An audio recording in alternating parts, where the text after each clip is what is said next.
एक गांव में दो भाई सोहन और मोहन रहा करते थे। दोनों में बहुत प्रेम था। वो बहुत अमीर नहीं थे, लेकिन दोनों मिलकर परिवार का पालन पोषण कर रहे थे। वो दोनों इकट्ठे रहते थे। उनकी पत्नियों में भी बड़ा प्रेम था और उनके बच्चे भी आपस में बड़े घुले मिले थे। उनके पास अपना एक खेत था जिस पर दोनों भाई मेहनत कर फसल तैयार करते और उन्हें बेच देते। सब अच्छा चल रहा था कि एक दिन मोहन की पत्नी की सहेली घर आती है। मैं तो बड़ी हैरान हूँ, तुम दोनों देवरानी जेठानी अभी भी इकट्ठा रहती हो। दोनों भाई भी इकट्ठा रहते हैं, लेकिन क्या तुमने एक बात नोटिस की? तुम्हारी तो एक ही औलाद है और उनके तीन तीन बच्चे। उनका खर्चा ज्यादा है और तुम्हारा कम, फिर भी तुम बराबर बराबर सब कुछ करते हो। मेरी मानो तुम्हें तो अलग हो जाना चाहिए, तुम्हारे चार पैसे बचेंगे। अब बताओ, तुम्हारे पास बचत के नाम पर क्या है? वो कहावत है ना कि एक छोटी सी चिंगारी सारे जंगल में आग लगा देती है।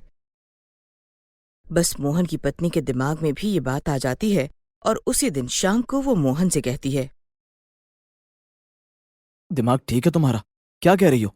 हम दोनों भाई जब खुश हैं तो तुम्हें ये आग लगाने की क्या जरूरत है? आग नहीं लगा रही, कह तो मेरी सहेली बिल्कुल सच गई है। दो लोगों का खर्चा हमारे हिस्से में आता है, समझो जरा बात को तुम। मोहन उसे डांट कर चुप करा देता है। उधर सोहन की पत्नी सोहन से कहती है, पता नहीं आज दीदी को क्या हो गया है। जब से उनकी सहेली घर से गई है तब से सीधे मुंह बात ही नहीं कर रही और बेटे को भी कमरे में अपने साथ बंद किया हुआ है। शाम को खाने का पूछने गई तो कहती हैं तुम लोगों को जो खाना है बनाकर खा लो। पता नहीं, मुझे तो कुछ अच्छा नहीं लग रहा है जी। अरे परेशान क्यों हो रही हो? होगी सहेलियों की आपस की कोई बात, कल सुबह तक ठीक हो जाएगी। पर ऐसा नहीं था। सहेली की लगाई हुई आग इतनी बढ़ गई कि एक दिन मोहन और सोहन को अलग होना पड़ा और सोहन को इस बात का बहुत दुख था कि उसे अपने बड़े भाई से अलग होना पड़ रहा है। अब दोनों भाइयों ने अपने खेत का बंटवारा भी कर लिया। दोनों अलग अलग खेती करते और आपस में बातचीत बिल्कुल ना के बराबर हो गई थी। उधर मोहन की पत्नी जैसे ही अलग हुई, उसने महंगी महंगी चीजें खरीदनी शुरू कर दी, जिसके कारण बचत ना के बराबर थी। उधर सोहन की पत्नी ने अपने बड़े परिवार को देखकर हाथ को खींचना सीख लिया और वो उन थोड़े से पैसों में भी पैसे बचाने लगी। वहीं गांव के पास एक जंगल था। जंगल में एक कटहल का पेड़ था और उस पेड़ में से ही एक तना और निकला हुआ था। आए दिन वो दोनों आपस में ही लड़ते रहते हैं। तुम मुझे बहुत परेशान कर रहे हो। याद रखो, तुम मुझ में से निकले हो, मैं तुम्हें हटा भी सकता हूँ। अरे बाबा, अगर मैं ना रहूं तो तुम्हारी सुंदरता बिल्कुल खत्म हो जाएगी। तुम्हें तो मेरा एहसान मानना चाहिए। तुम्हारी रोज रोज की बकवास से मैं बिल्कुल परेशान हो चुका हूं। देख लेना, एक दिन मैं तुम्हें अपने से अलग कर दूंगा। तुम्हें क्या लगता है तुमसे अलग होने के बाद मैं मर जाऊंगा, गिड़गिड़ाऊंगा? तुम्हारे सामने ऐसा कुछ भी नहीं होगा। मैं अपना एक नया आशियाना बना लूंगा। कभी कभी तो ऐसा होता, दोनों अपने आप को विपरीत दिशा में खींचने लगते और जब दर्द का एहसास होता तो वो चुप हो जाते। पर उनका रोज का काम हो चुका था। वो एक दूसरे से लड़ते रहते थे। उनकी लड़ाई से जंगल के पेड़ पौधे और पशु पक्षी भी परेशान हो चुके थे। उधर मोहन की हालत दिन पर दिन खराब होने लगी थी। वो शुरू से ही काफी कमजोर था और सोहन सेहत में बहुत अच्छा था। इसीलिए दोनों भाई जब साथ मिलकर काम करते थे तो काम आसानी से हो जाता था। मोहन अकेले काम नहीं कर पाता था, इसीलिए अब वो बीमार रहने लगा था। भैया, सुबह से देख रहा हूं 10 बार काम करते करते आप बैठ गए हो। तबीयत खराब है तो लाओ, मुझे दो, मैं काम कर लेता हूं। नहीं सोहन, मेरा काम है, मैं खुद कर लूंगा। अपने दिल की एक सच्ची बात बताऊं, मैं कभी भी बंटवारा नहीं चाहता था, लेकिन तेरी भाभी के आगे मेरी एक न चली। मेरे भाई, मुझे आजकल अपनी तबीयत ठीक नहीं लगती है। मुझे कुछ हो जाए तो अपनी भाभी को माफ कर देना और उन लोगों का ख्याल रखना। भैया, आपने तो एकदम से मुझे पराया कर दिया। भला ये क्या बात कही?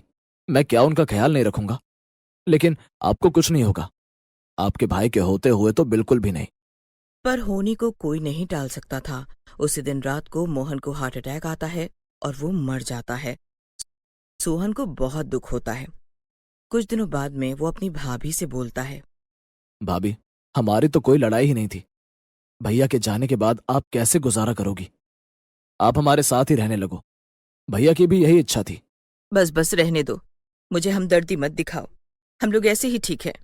सोहन ने बहुत बार बोला, लेकिन मोहन की पत्नी टस से मस नहीं हुई। एक दिन सोहन किसी दूसरे गांव से वापस आ रहा था। रास्ते में उसे बड़ी थकान महसूस हुई, तो वो कटहल के पेड़ के नीचे बैठ गया और उसी समय दोनों कटहल के मुंह आपस में लड़ पड़े। देखा तुमने, वो यात्री मेरी छाया में बैठा तो उसे कितना सुकून मिला। क्या ऐसा सुकून? वो मेरी छाया में बैठा हुआ है, तुम्हें दिखाई नहीं दे रहा? तुम्हें तो जलन होने लगी होगी, तभी तुमने ये बात कही है। तुम जरा खुद को देखो तो सही, चंद पत्तों के ऊपर तुम कितना इतरा रहे हो। मेरी तरफ का हिस्सा कितना हरा भरा और पत्तों से भरा हुआ है। इसी बात पर दोनों आपस में लड़ पड़ते हैं और एक दूसरे को भला बुरा कहने लगते हैं। सोहन, जो वहाँ आराम की नीयत से बैठा था, थोड़ी ही देर में उन लोगों की बकबक से परेशान हो जाता है। वो पशु पक्षी और पेड़ों की भाषा जानता था, इसीलिए वो तुरंत उनकी भाषा समझ गया। चुप हो जाओ तुम दोनों। अरे, तुम हमारी भाषा समझ रहे थे? हाँ, मुझे सबकी बोली समझ में आती है और तुम दोनों को भी मैं सुन रहा हूँ। तब से बक बक बक बक किए जा रहे हो। मेरे भाइयों, कुछ नहीं रखा इस लड़ाई में बंटवारे में। मुझे पता है बंटवारे का दुख कितना बड़ा होता है। अगर मेरी भाभी ने बंटवारा न चाहा होता तो आज मेरा भाई जिंदा होता। और तुम दोनों मेरी बात याद रखो, अगर तुम दोनों अलग हो गए तो तुम में से कोई भी जिंदा नहीं रहेगा। मोहन उन्हें बहुत सारी बातें सुनाता है और तब उन दोनों को अपनी गलती का एहसास होता है। तुम सही कह रहे हो, आज तक हमें इस तरह किसी ने भी नहीं समझाया। हम तो व्यर्थ की लड़ाई झगड़े में अपना समय गुजार रहे थे, जबकि हम इन पलों को और भी अच्छा बना सकते थे। तुम परेशान मत हो, मैं एक जादुई कटहल का पेड़ हूँ।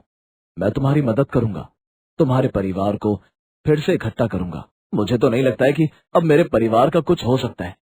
भाभी मेरी एक भी बात मानने के लिए तैयार नहीं है और मैं जानता हूं कि वो अकेले अपना और बेटे का गुजारा नहीं कर पाएंगी। और मैं नहीं चाहता कि भाई की तरह मैं उन दोनों को भी खो दूं। तुम फिक्र मत करो, बस हमें कल का दिन दो।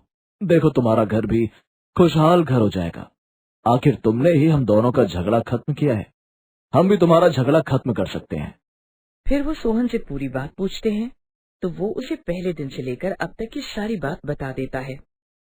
अगले दिन मोहन की पत्नी की सहेली फिर उसके घर आती है। मुझे तेरे बारे में जानकर बड़ा दुख हुआ। अगर सोहन तेरे पास आया था तो तू गई क्यों नहीं? अरे, कैसी बात कर रही हैं? भला किस मुंह से जाती? इस घर में आग तो मैंने ही लगाई थी, वो भी तेरे कहने पर। ना तेरी बात मानी होती और ना मेरा घर उजड़ता। अगर मेरे कहने से तेरा घर उजड़ गया तो कोई बात नहीं है, मेरी बात मान। तू सोहन की बात मान ले, वो अच्छा इंसान है, तुम दोनों का बड़ा ख्याल रखेगा। नहीं नहीं, अब पहले जैसी बात नहीं रहेगी। मेरी देवरानी भी मेरा उस तरीके से सम्मान नहीं करेगी। जो आग मैंने लगाई है अब उसमें मुझे ही जलना है। मैं तेरे सामने हाथ जोड़ रही हूँ, आइंदा से किसी के घर में आग लगाने मत जाना। तभी वहाँ पर सोहन, उसकी पत्नी और बच्चे आ जाते हैं। मोहन की पत्नी हैरान हो जाती है कि वो अचानक से उसके घर कैसे आ गए। भाभी, मैंने आपकी बात सुन ली है। मेरे यकीन मानो, हमारे बीच में ऐसा कोई भी सवाल खड़ा नहीं होगा। आप मेरी माँ समान हो, भला माँ को कौन बातें सुनाता है? सोहन की बात सुनकर मोहन की पत्नी रोने लगती है। तभी उसकी सहेली कटहल का पेड़ बन जाती है। मुझे बड़ी खुशी है सोहन, तुमने मेरी बात मानी और यहाँ चले आए। अब तुम सब लोग खुशी खुशी रहो। तुम तो कटहल का पेड़ हो, तुम मेरी सहेली नहीं हो, फिर तुमने ये सब। सोहन की बातें मुझे बड़ी भली लगी, उसने हम दोनों की लड़ाई को खत्म करवा दिया। सच ही तो बात है, अगर हम दूर हो जाते हैं तो हम दो कमजोर हो जाते। साथ रहने में ही ताकत है और खुशहाली है। अरे, ऐसा तो है नहीं कि एक गलती हो गई है उसे सुधारा ना जा सके। सोहन की पत्नी आगे आती है और अपनी जेठानी को गले लगा लेती है। बच्चे भी आपस में मिलकर बड़े खुश होते हैं।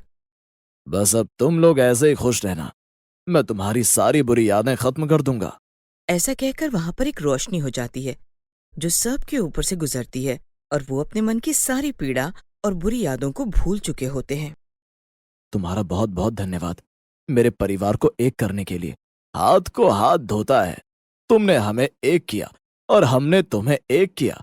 और इस खुशी में तुम्हें वरदान ये देता हूं कि महीने में एक बार तुम मेरे पेड़ से एक कटहल तोड़ लेना। उस कटहल में जितने बीज होंगे उतनी सोने के सिक्के तुम्हें मिलेंगे, जिससे तुम्हें कभी किसी चीज की परेशानी नहीं होगी और तुम्हारे परिवार की हर जरूरत पूरी होगी। कटहल का पेड़ वापस अपनी जगह पर चला जाता है और सोहन भी खुश होता है कि भाई को गंवाने के बाद भी उसने अपने परिवार को इकट्ठा कर लिया है।